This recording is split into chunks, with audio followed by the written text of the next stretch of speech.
ক্রুকেড এর বাংলা অর্থ হল আঁকাবাঁকা, বাঁকা, অসরল, কুটিল, জটিল, জটিলতা।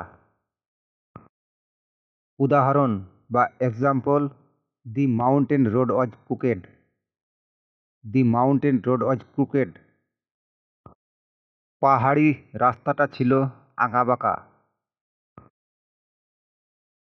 এই সেন্টেন্সে দি মাউন্টেন রোড অর্থাৎ পাহাড়ি রাস্তা, ওয়াজ অর্থ ছিল, ক্রুকেড অর্থ আঁকাবাঁকা, অর্থাৎ পাহাড়ি রাস্তাটা ছিল আঁকাবাঁকা।